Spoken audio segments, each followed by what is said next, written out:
Hey guys, it's Kylie. Welcome back to my channel, and tonight is the final part of the revising my novel, which is simply to tell you how well I did, what my word count is now, and how I know exactly where I'm going to go. Stop chasing all the city lights. Breathe me in, go on and take your bite. Count on me to make you come.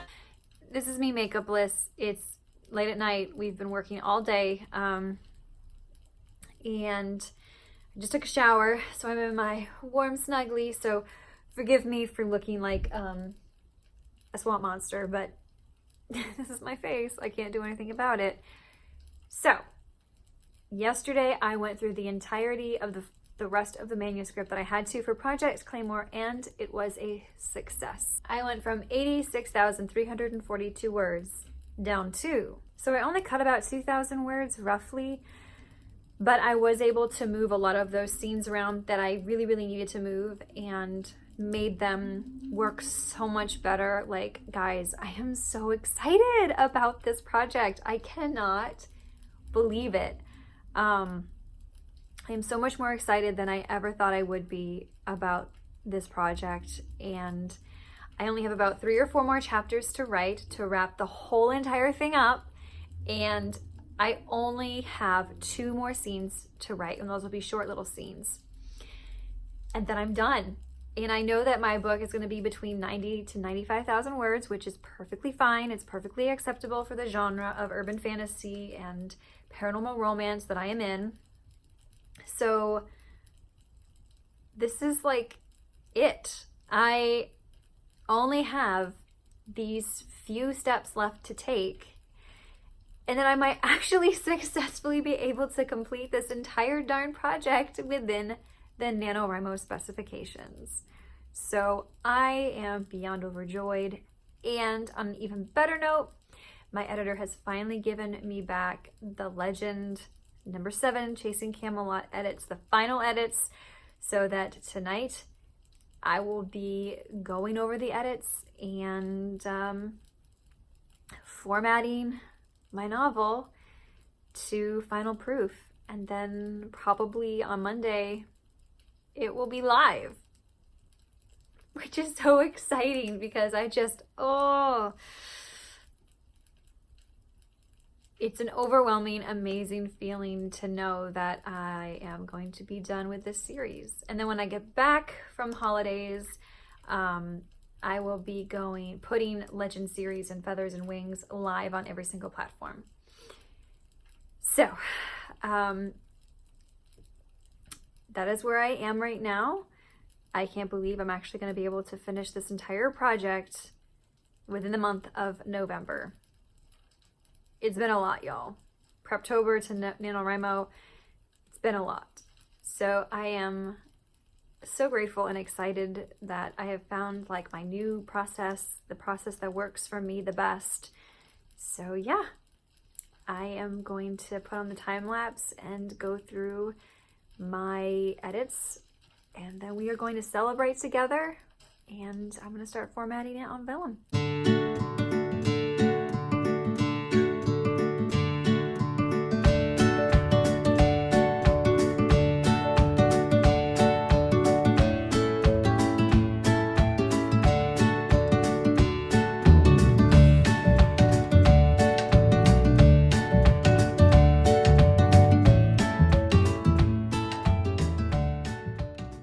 So it is day 24 of NaNoWrimo, November 24th, and as you can tell by the frazzled state of my hair, I have been working nonstop for the last 4 days, getting audio done before we go on holiday to see family, and getting everything in order that we need to, so we don't really have to do much work. So I am so sorry for not posting the last few days. I have failed every day of NaNoWrimo, but I've got a really good excuse. Haru's being really cute, Say hello, Haru. It's my little black kitty cat. Little black kitty cat. Little black kitty cat. He has a bow tie. Show him your bow tie. He has a little white bow tie. Oh, okay. We're gonna go down there now. But so what have I gotten accomplished in the writing world? I have gotten my ebook done on vellum. I am going to be putting it live tomorrow or Tuesday, one of the two. I have to double check it. I'm sorry I keep playing with my hair. It's like a nervous habit. I hate flying and it's happening in 2 days, so I'm getting a little bit anxious about it. So I have it in Mobi format. I have to send it to my Kindle, look at it and make sure everything looks great with it. Then it will be going up Monday, which is tomorrow, or Tuesday. And then all I have to do is get print stuff done from my cover designer, and then it'll be done and out. And Project Claymore is still going well. It is on a little mini hiatus, so I might actually get words in while we're flying, which is absolutely fantastic. I love writing on planes because it gives me something to focus on. So that's that. And so I'm planning to get at least the majority of it finished while I'm on vacation, just writing when I would like. So I will still finish the project in a healthy, timely manner, which is nice. I will be doing a post NaNoWrimo wrap-up video when I get back. So if you don't hear from me or anything from the 30th on, don't worry, I'm still here. I'm just spending time with family and relaxing. There's going to be a lot of that happening this go around. It's been the first time in 4 years that I've actually been able to go home for any type of holiday. So I'm going to take up as much time as I possibly can. And of course, my nephew's adorable and I love him to death, and we get to hang out with him, so that's really fun. What am I gonna be doing post NaNoWrimo? I'm buying Scrivener. Since I won, I have the code, so I will be buying Scrivener, trying out that for my fantasy series. I am also going to be most likely working on book 2 of Project Claymore Book 2, which I already have started to go through character bios and really go in depth with it to kind of get that crafty feel of beginning, middle, and end, known from the very start, which helps greatly as I have learned this past time. Look at this hair. It's like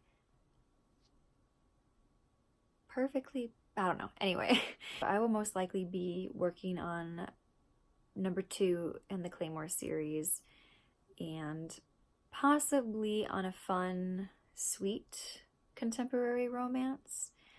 I have a standalone trilogy with friends that I think would be really great to write, just to get just for fun, just to kind of get my mojo back, I've done a lot, and we all have. If you've been doing Preptober and NaNoWrimo, then you all know what I'm talking about. We've done a lot. We've been to a lot of places, a lot of dark places.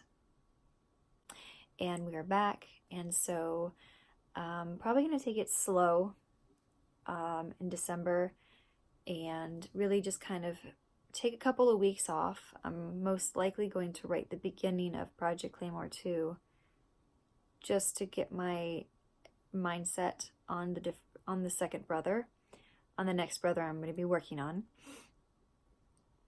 And so, yeah. And then 2020 happens. I'm so excited for 2020 because I don't have any set plans for publishing yet. In January, that is going to be one of the things that I nail down, and I will go over that with you all when I do that, is going over my marketing strategy and my release strategy and setting deadlines for myself for how many books I want to write. If I want to submit any books in 2020, which I do, and which ones I want to submit and to whom. So the first quarter of next year, because I do plan in quarterly sections, are going to be very interesting. January is going to be a lot of planning, a lot of writing Claymore 2 in the first book of that standalone friend trilogy that I'm thinking about doing, the Sweet Contemporary. And yeah, I'm not going to rush publishing Claymore because I learned my lesson the first time I published Legend.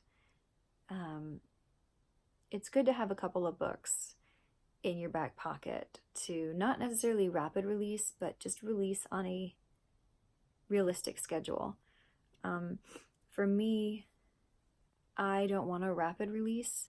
That's literally just my choice. Because I know personally for me, rapid releasing and the very thought of rapid releasing gives me such a mind block, because my brain goes, oh crap, we have to get all of this stuff done now, and that is not how I work well. I work well to deadlines, but to deadlines that say, hey, this is a realistic date that we need to get this completely written by. I don't like deadlines that are like, hey, you have to write this by this exact day or else your readers will be upset because you won't have a new book. I don't do well that way because the pressure gets to me. Not in the sense that I can't do it, but I don't feel like I have the freedom to play and to experiment with the plot and the books and the characters the way that I want to and give people the best book that I possibly can. So I'm definitely waiting until I have the good chunk of the third book done before I start releasing anything in the Claymore series. And I will definitely keep you guys updated on that whole process. And I don't plan on showing the covers that I'm getting done until I know for sure when I'm starting to release. And that's probably most likely going to be toward the end of the second quarter, beginning of the third quarter of this year. Because I do want to take some time, save up some money, do it right, connect with my alpha readers, and really just do this right. I've learned a lot in the last 4 years. 2020 is going to be going on my 5th year in the publishing world. I think it was April 2016, I published my first book. So I'm going into my 16, 17, 18, 19, 20, going into my 5th year of publishing. And I've learned a lot. I've learned a lot of things that I definitely will never do again. I've learned a lot of things that I like, a lot of things that I don't like, that work for me, that don't work for me. And I've learned to accept my process, accept that I am okay with being a slow burn. I'm okay with being the author that has a big backlist, and then all of a sudden one day people find me and are like, oh my gosh, we love these, and then it grows into something special and magical. I know as writers we all have that, and as a performer, as a voice actress, which it may not sound it right now because my allergies are just going nuts because the weather here keeps going cold, warm.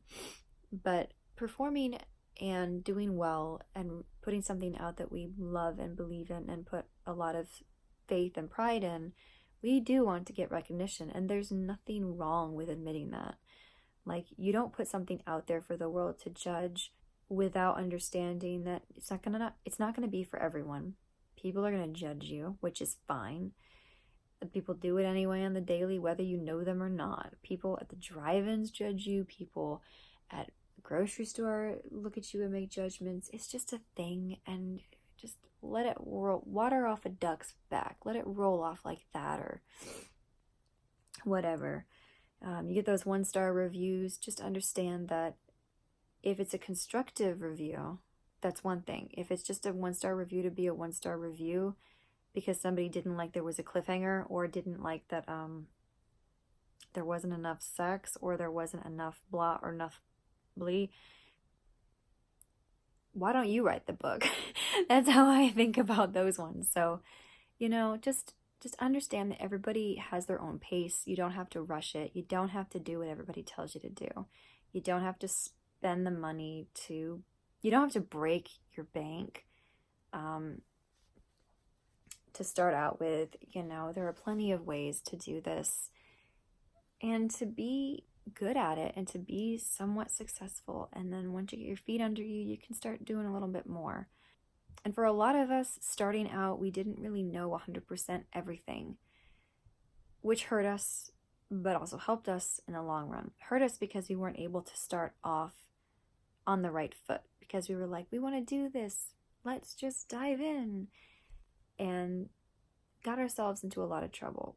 But I'm really grateful for the things that I've learned, and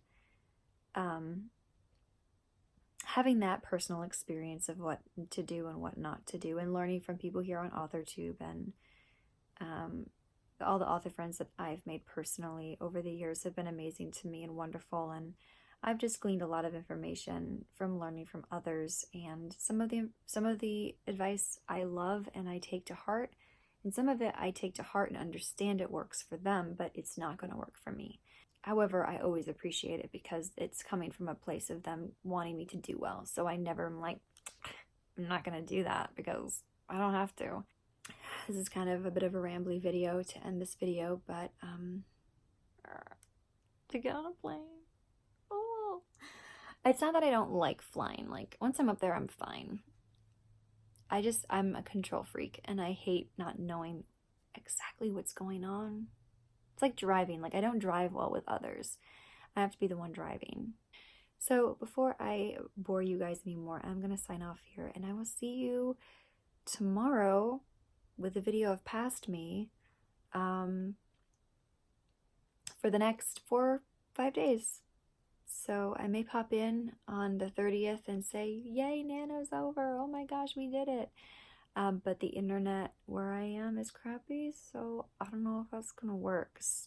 But either way, I will see you guys in December, and I hope your NaNoWrimo goes wonderful. I hope you win, and even if you don't win, I hope that it's been an incredible experience and you've learned so much from it. So from me to you guys, one love.